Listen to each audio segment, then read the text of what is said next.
అందరికీ నమస్కారం. ఈరోజు మన స్టూడియోలో ప్రముఖ ఆధ్యాత్మికవేత్త, జ్యోతిష్య వాస్తు పండితులు శేషగిరిరావు గారు ఉన్నారు. గురువుగారితో మాట్లాడదాం. నమస్కారం గురుగారు. నమస్తే అండి. గురుగారు, ఏప్రిల్ మాసంలో తులారాశి వారికి ఈ మాసం ఎలాంటి ఫలితాలు ఉండబోతున్నాయి? ఎలాంటి రెమెడీస్ చేసుకోవడం ద్వారా మంచి ఫలితాలు ఉంటాయంటారు? తప్పకుండా ఈ తులారాశి వాళ్ళకైతే కనుక ఖచ్చితంగా ఈ నెల ఎంతో కొంత మంచి ఫలితాలు అనేవి ఉన్నాయి. సరే, ఏదైతే ఇప్పుడు ప్రస్తుతం ఉన్న గోచార స్థితి కొంతవరకు బాగున్న రాసుల్లో మనము కొంత వృషభ రాశి అనేది ఒకటి చెప్తున్నాము. తర్వాత కొంత ఈ తులారాశి అనేది కూడా చెప్పడం అనేది జరుగుతుంది. సో ముఖ్యంగా ఈ శుక్రుడికి సంబంధించిన ఈ రెండు రాశులు కూడా కొంత బాగానే ఉన్నాయన్నట్టుగానే మన జ్యోతిష్య పండితులు అందరూ కూడా ఎక్కువ శాతం మంది చెప్తున్న విధానం అది. మరి ఎందుకు బాగుంటుంది, ఒకవేళ బాగుండకపోతే ఎక్కడ బాగుండదు అనేది ఫస్ట్. అయితే ఇక్కడ వీళ్ళు జాగ్రత్త పడాల్సింది ఏంటంటే కనుక వృత్తి ఉద్యోగాలు కానీ, తర్వాత ఇలా వ్యాపారస్తులు కానీ వీళ్ళందరికీ కొంతవరకు ఇది సపోర్టివ్గానే ఉంది ప్రస్తుతం ఉన్న ఈ గ్రహస్థితి ఏదైతే ఉందో.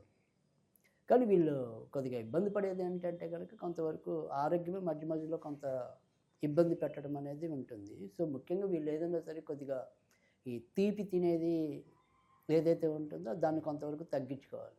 అంటే ఇవాళ జనరేషన్లో అయితే తీపి తినే వాళ్ళు నెమ్మదిగా తగ్గిపోతున్నారు. సో ఒక జనరేషన్లో అంటే ఎవరికైనా సరే ముందు మన ఇళ్ళకి తీసుకెళ్ళాలన్నా వాళ్ళు స్వీట్ తీసుకెళ్ళాలంటే భయం వేస్తుంది. ఎందుకంటే వాళ్ళ ఇంట్లో ఎవరు స్వీట్ తినే వాళ్ళు ఉన్నారో తెలియదు, ఎవరు తినే వాళ్ళు డయాబెటీస్ వల్ల ఎక్కువ ఉన్నారు. వాళ్ళని చూసి ఇప్పుడు ఈ జనరేషన్ వాళ్ళు అమ్మ మనం ఎందుకు స్వీట్ ముట్టుకోవటం అని చెప్పి వీళ్ళు తీసుకోవట్లేదు. సో చాలామంది ఇళ్ళలో పరిస్థితుల్లో చూస్తే కనుక పాపం అవి ఊరికల్లా ఫ్రిడ్జ్లోనూ వాటిలో ఉండటమే తప్ప ఎవరు కూడా మనస్ఫూర్తిగా తీపిని ఆగ్రహించడం అనేది లేదు. అయితే ఖచ్చితంగా సరే వాళ్ళు తీసుకోకపోతే మంచిదే, కానీ తీసుకుంటే ఇంకా కొద్దిగా రోగం ఎక్కువ ఉంది. అంటే వీళ్ళకి ఈ నెల అంతా కూడా ఎక్కువగా ఈ తీపి తింటే కొంతమందికి అదో రకమైన తేంపులు వస్తూ ఉంటాయి. సో అంటే కడుపులో ఒక రకమైన అజీర్తి అనేది. సో అలా అజీర్తికి సంబంధించినవి ఎక్కువగా రావడానికి అవకాశం ఉంది ఈ నెలలో. తర్వాత రెండోది ఏంటంటే ఏదైనా సరే మెయిన్ మొత్తం అంతా కూడా వీళ్ళు తీసుకునే ఆహారం మీదే ఉంది, అంతేగాని గాలి అనో ధూళనో అలా ఏమీ కాదు. సో మనకి ఏది కంఫర్ట్ అనేది వాళ్ళు అది చూసుకోవాలి. మన కోరిక కన్నా కూడా మనకి జీహచాపల్యం అనేది అన్నిటి మీద ఉంటుంది. కానీ ఈ నెలలో అనేది ఏంటంటే దాన్ని కొంత నోరు కట్టేసుకోవాలి. సో ఆ రకంగా జాగ్రత్త తీసుకుంటే తులారాశికి ఇప్పుడు ప్రస్తుతం తులలేని ఫలితాలే ఉన్నాయి. సో ఖచ్చితంగా బాగుంది. ఎందుకంటే వృత్తి ఉద్యోగాల్లో వీళ్ళకి గౌరవ మర్యాదలు పెరుగుతాయి. తర్వాత అప్పుడప్పుడు వీళ్ళని ఏడాదికో కొన్ని నెలలకి గుర్తించి గౌరవించడం అనేది ఉంటుంది కొద్దిగా పెద్ద సంస్థలు లాంటివి. సో అలాంటి వాటికి యోగ్యత అనేది వీళ్ళకి ఉంటుంది. అంటే ఏదైనా సరే సత్కారాలు పొందడానికి కానీ, సన్మానించబడడానికి కానీ అలాంటి వాటికి కొంత వీళ్ళు మంచి జోన్లోనే ఉన్నారు. తర్వాత ముఖ్యంగా ఏంటంటే ఈ కవులు, కళాకారులు, సినిమా యాక్టర్లు, మీడియా రంగం వాళ్ళు, ఇలాంటి వాళ్ళందరూ కూడా మనకి తులారాశిలో ఎక్కువ మంది ఉంటారు. సో చాలామంది సినీ కళాకారులు అయితే అటు తులా లగ్నంలో అయినా పడతారు, లేదా తులారాశిలో అయినా పడతారు. మనకి పేరునొందిన వాళ్ళందరూ కూడా ఇంచుమించు దీంట్లోనే ఉన్నారు. సో ఇక్కడ వీళ్ళకి కూడా మంచి మంచి అవకాశాలు రావటం. ముఖ్యంగా మనం కొన్ని వాళ్ళకి ఆన్ ద స్క్రీన్ కాకుండా బిహైండ్ ద స్క్రీన్ చెప్పి, కానీ ఇక్కడ వీళ్ళకి ఏంటంటే ఆన్ ద స్క్రీన్ వాళ్ళకి కూడా ఇప్పుడు బాగుంది, అవకాశాలు ఉన్నాయి. లేదా వాళ్ళ సినిమాలు హిట్ అవ్వటం. అంటే ఇప్పటికే తులారాశిలో ఉండి హీరోలు గాను ఇలా క్యారెక్టర్ ఆర్టిస్టులు గాను ఉన్న వాళ్ళు ఎవరైనా ఉన్నారనుకోండి, అంటే వాళ్ళ యొక్క పాత్రకి గుర్తింపు రావటం అనేది, సో ప్రజలు మెచ్చుకోవాలనేది లభించడం అనేది. సో అలా ఒక్కొక్క సినిమాకి ఒక్కొక్కరికి ఒక్కసారి ఉన్నట్టుండి ఆ స్టార్ తిరగటం అనేది మనం చూస్తూ ఉంటాం. అప్పుడప్పుడు దశ తిరిగిపోతూ ఉంటాం. మరి ఇటీవల విడుదలైన సినిమాలో ఇప్పటిదాకా ఉన్న వ్యక్తికి ఉన్నట్టుండి ఆ క్యారెక్టర్ ద్వారా మనకి మంచి భూమి రావటం అనేది చూసాం గత 2-3 వారాల కింద.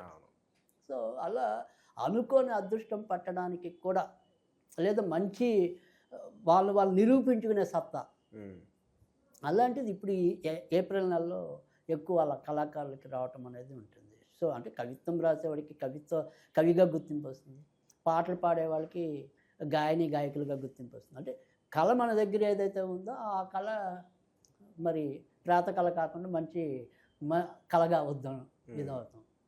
సో మనోరంజకం అవటం, సో ప్రజాదరణ లభించడం. అది ఇక్కడ ఏంటంటే ఈ తులారాశి వాళ్ళకి మాత్రం ఇలా అన్ని రకాలుగా కూడా ప్రోత్సాహకరమైన వాతావరణం అనేది లభిస్తుంది. ఇక జాగ్రత్త అనేది సరే వ్యక్తిగతంగా చిన్న చిన్న ఈ అనారోగ్య సమస్యలు అనేవి ఏప్రిల్ 15 నుంచి వీళ్ళకి ఏదైతే మనకి సప్తమంలో రవి రావటం అనేది ఉంటుంది.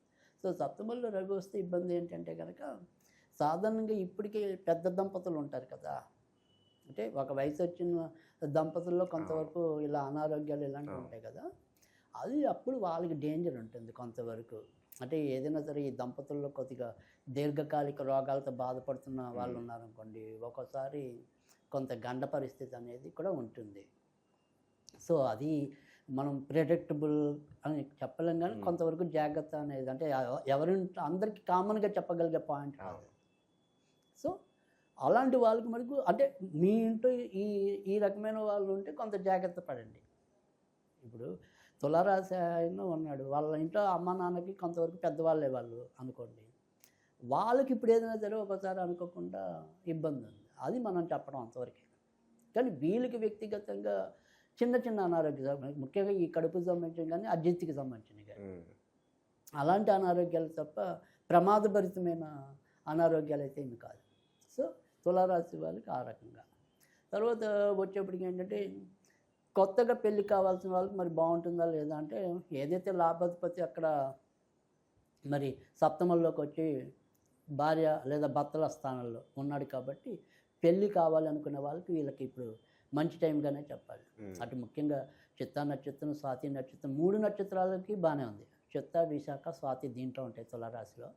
సో 3 నక్షత్రాల వారికి కూడా వివాహానికి కంఫర్టబుల్గానే ఉంది కనుక వారు ఆ రకమైన ప్రయత్నాలు అయితే ఇంకొద్దిగా గట్టిగానే చేసుకోవచ్చు, బాగానే ఉంది కూడా. తర్వాత మరి సంతాన పరిస్థితి ఏంటి అంటే, కొత్తగా కావాలనుకున్న సంతానం ఒకటి, ఇప్పటికే ఉన్న సంతానం వృద్ధిలోకి వస్తుందా రాదా అనేది ఒకటి కదా. సో ఇక్కడ మనకి ఏంటంటే ఇప్పటికే ఉన్న సంతానం కూడా వీళ్ళకి కూడా కొంత వృద్ధిలోకి రావటం అనేది ఒకటి. తర్వాత సంతాన పరంగా కూడా వీళ్ళు ఏదైనా సరే కొత్త ప్రయోగాలు చేయాలంటే సాధ్యమవుతుంది. తర్వాత ఇదే రాశిలో పుట్టి విద్యార్థులుగా ఉన్నారు ప్రస్తుతం, మరి వాళ్ళు బాగా చదువుతారా లేదా, తర్వాత వచ్చే రిజల్ట్స్ వీళ్ళకి ఫేవరబుల్గా వస్తాయా లేదా, మంచి సీట్లు వస్తాయా ఉందా రాదా. సో ఇలాంటివి చూసినట్లయితే ఖచ్చితంగా ఏప్రిల్ 13 నుంచి బాగుంది కనుక మంచి ఇది రావటం అనేది. సో ఆశించిన రంగాల్లో వీళ్ళు పేరు తెచ్చుకోవటం అనేది, వాళ్ళ యొక్క లక్ష్యం ఏదైతే ఉంటుందో దాన్ని లక్షణంగా చేరుకోవటం అనేది ఉంటుంది. సో అందుకని ఖచ్చితంగా విద్యార్థులకు కూడా మంచి ఫలితాలు ఉంటాయని చెప్పాలి. ఇక కొత్తగా సంతానం కావాలి అనుకునే దానికి మాత్రం కొద్దిగా ఆలస్యమయ్యే సూచనలు అయితే ఉన్నాయి.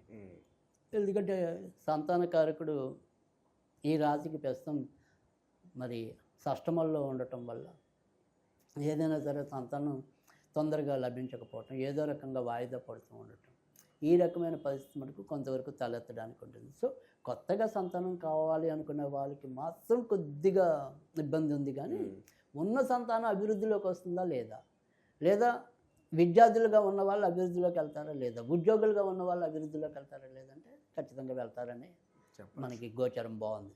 సో కనుక ఆ విషయంలో వీళ్ళకేమీ సందేహం అవసరం లేదు, బాగుంటుంది.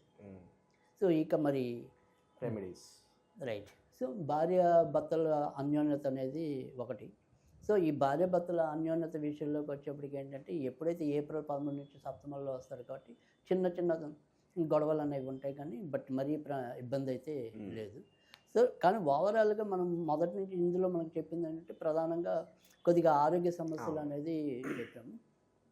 తర్వాత ఎవరైనా సరే ఇంట్లో ఎన్నో ఏళ్ళుగా కొద్దిగా దీర్ఘకాలిక రోగాలతో ఉన్న వాళ్ళు ఎవరైనా ఉంటే వాళ్ళకి కొంతవరకు ఇబ్బందికరమైన పరిస్థితులు ఉంటాయన్నట్టుగా చెప్పాము. సో వీటన్నిటిని మనము దృష్టిలో పెట్టుకునే కొద్దిగా ఈ రెమెడీస్ అనేది చెప్పడం అనేది ఉంటుంది. సో ఇక్కడ వీళ్ళకి ఏదైనా సరే రాశ్యాధిపతి శుక్రుడు అంటే రోగాన్ని ఇచ్చేవాడైనా సరే రోగాన్ని నయం చేసేవాడైనా కానీ ఈ రాశికి శుక్రుడే. ఎందుకంటే ఇక్కడి నుంచి వీళ్ళ రోగస్థానం అనేది వృషభంలో పడుతుంది, అది కూడా శుక్రుడే. అందుకని వీళ్ళు శుక్రుడికి సంబంధించిన రెమెడీస్ చేసుకోవాలి యాక్చువల్గా. సో అందుకని ఏం చేసుకోవాలి, లక్ష్మీదేవిని పూజించాలి. కనుక లక్ష్మీదేవిది ఏదైనా సరే కనకదారాస్తవం కానీ లేదా లక్ష్మీ అష్టకం కానీ ప్రతిరోజు చదువుకోవటం అనేది ఒక పద్ధతి. లేదు అంటే కనుక కనీసం శుక్రవారాల పూట మనం ఏం చదవకపోయినా కూడా ఆవిడకి అన్నపరమాణం అనేది నివేదన చేయటం అనేది అదొక పద్ధతి. సో ఏది మీరు ఎలా చేసుకుంటారు అంటే మొత్తం మీద లక్ష్మీదేవిని. సో లక్ష్మీదేవిని క్రమం తప్పకుండా పూజించటం అనేది ముఖ్యం. ఇది మన దేవీ దేవతల పరంగా. సరే మనం ఎప్పట్లాగానే మరి ఏదైనా సరే ఒక స్విచ్ వర్డ్ అనేది చెప్తాం కాబట్టి అది జాస్మిన్. సో ఈ జాస్మిన్ అనేది వీలైనన్ని సార్లు చదువుకోవటం. సరే మామూలుగా ఇంకేదైనా మూడో విధానంలోకి వచ్చినప్పుడు ఏంటంటే వీళ్ళు ఏదైతే మరి శుక్రవారాల పూట కొద్దిగా పాలు బియ్యం కలిపి ఏదైనా సరే చెట్టు లేదా మొక్క మొదల్లో మధ్య మధ్యలో పోస్తూ ఉండటం. లేదు మనకి ఎక్కడైనా దగ్గరలో ఆవులు ఉంటే కనుక ఆవులకి శుక్రవారాలు ఏదైనా మేత పెట్టడం. ఈ రెండిట్లో ఏది తేలికైతే అది చేయొచ్చు. సో ఈ రకంగా ఆచరించినట్టయితే మంచి ఫలితాలు వస్తాయి. ఏప్రిల్ మాసంలో తులారాశి వారికి ఎలాంటి ఫలితాలు ఉంటాయి, ఎలాంటి రెమెడీస్ చేసుకోవాలి, మీ మాటలో చాలా అద్భుతంగా వివరించారు గురుగారు. ధన్యవాదాలు.